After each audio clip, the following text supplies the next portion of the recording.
There's nothing extraordinary about this family, except when you come to think of it, all families are extraordinary in the complex ways they arrange their affairs in order to survive.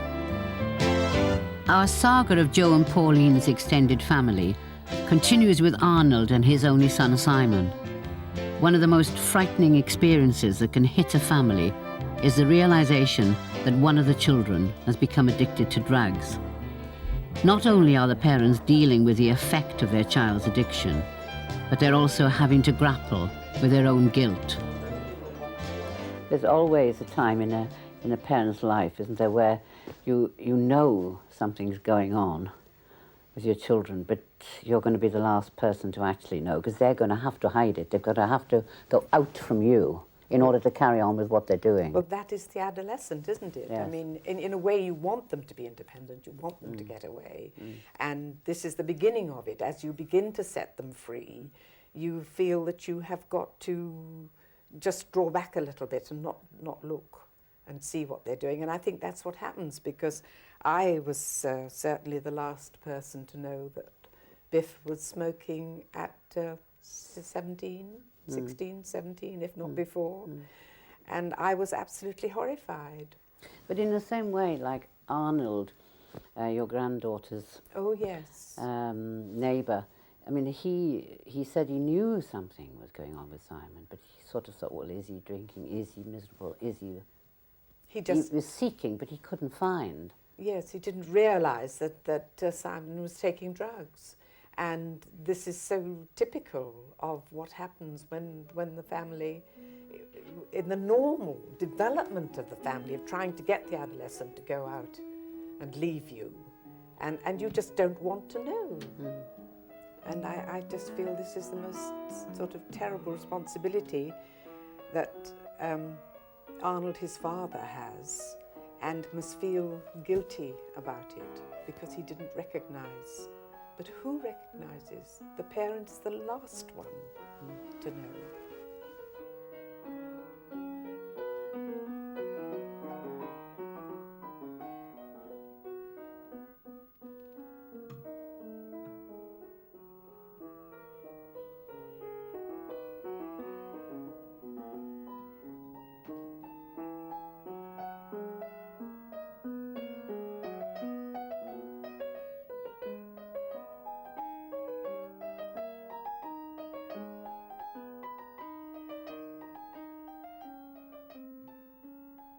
Arnold, tell me about your life before. I mean, there was one time when you were the husband and father, and then suddenly you were the mother and father. That's true. What was that like? I mean, what was the actual breakup of your marriage like? Well, it was devastating at the time. I certainly never expected it. Which perhaps might sound a bit arrogant, but I never expected it, because my own idea of marriage was that it lasted a lifetime, and even if it wasn't going very well or right at all times, you still stuck it out right to the end. Can you account for it? Well, we were a big family. How many? There were 6 children. My wife brought 2 children to the marriage from a former marriage. And then we had an additional 4, Simon and 3 girls. And so we were a big family, and it was hard going. There was not much money, and it was all of very great strain on her. My wife Ira was a young woman. Younger? Yes, quite a bit younger than me. Yeah. And she'd begun to have her children, the two and the ones with me at quite an early age, and so That's she was quite not a shock really sometimes, mature isn't it? No, exactly. enough. I walked around in a daze for about a year, and then I began to do. Well, I did what was necessary, of course. I got the children to school. I got them dressed. I got them fed, and I gradually acquired the kind of skills that you need. Now, when you were left with the children, you were not left with 6, were you? You weren't No, left. I was not. So No. you were left with how many? Well, my wife took the 2 eldest girls, Denise and Caroline, her own children from a previous marriage, which was very natural. And she also took Lucy, the youngest, who was just a year old. And that was very a natural thing to do as well. So I was left with the 3 middle ones, as it were, the 2, Tess, Susan and Simon. When do you think that the children felt a grief about the loss of their mother at that point? Yes, they did, yes. Did they talk to you about that? No, no. I spoke to them and constantly encouraged them to feel that their mother loved them, but that she had these problems and felt it wasn't possible to manage at home anymore. I tried to put it in a positive way, but Simon felt it, I think, possibly more than the girls even. Now, is it easier in an odd way? I know it's very hard to be a single parent, right? Yes. Did you actually feel chummier with your children when Well- your wife wasn't there? Well, yes, that is the case. That is true. You can give your undivided attention, and the other, well, perhaps we can call it a plus, is that you don't have to consult another adult before you make a decision. Yeah, that's right. So you sort of God, God, you in said a that way. with a whisper. God wouldn't Well, say it with a whisper. No. Yeah. But you see, you as I say, you don't have to consult with another person or compromise with another person. You make the decisions yourself. The negative side of that is, of course, that you bear the responsibility for the wrong decision. And I think what hurts is that there's nobody to share the good times with. There's no other adult to share the good times with, and that is paradoxically that's harder than not having someone to bear the bad times with. When you're really having a good time, you want an adult to share it with, or a peer, someone. Yes, I think that's a good alongside you. point. What would you say, though, about Simon getting into the deep trouble he got into with drugs? Where would you reckon that all started? Well, it began at secondary school. After his junior school, he was good. He was a nice lad.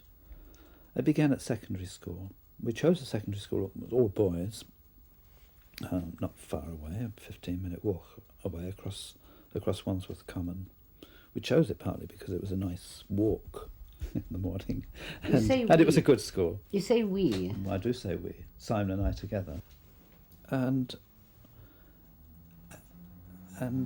it seemed a good school.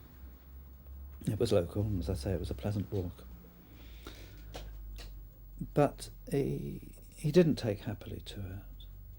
He didn't achieve very well, and he started misbehaving.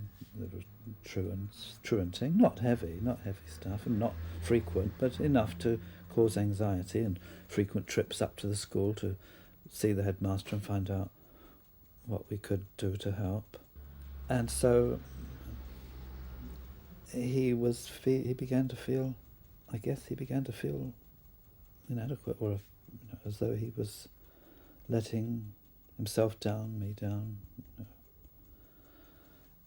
It's not easy. I mean, a parent can begin to blame themselves, for not doing enough, for not spending enough time with the children, with your son in this case.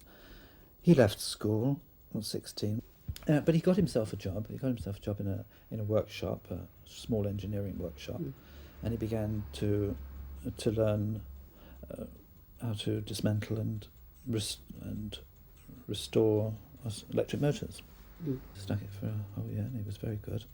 But at the end of the year, he left, and he was drifting around a bit, and he was going out late at nights and getting into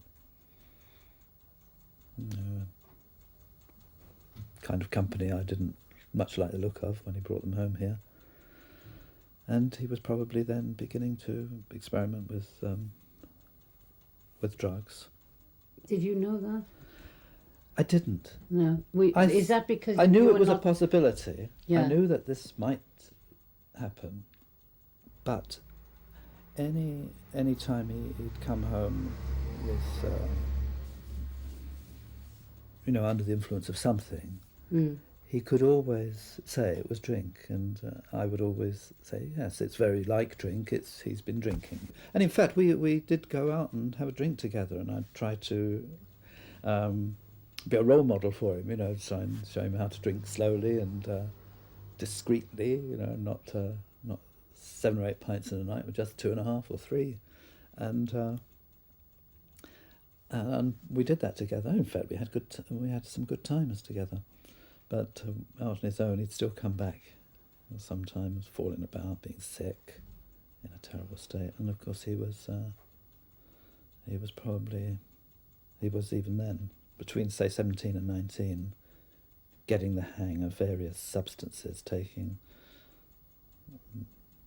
several things, not just cannabis, but probably acid and pills, and finally heroin. And then did you not start to see the signs then either? Well, round about, he was 18 and a half, something like that. He did finally admit it to me.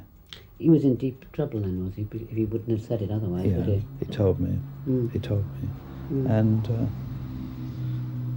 but, well, I don't know if this is a pattern among addicts, but he said, but I'm on the mend. I'm going to give it up. I am going to give it up. I really want to give it up, and I'm going to.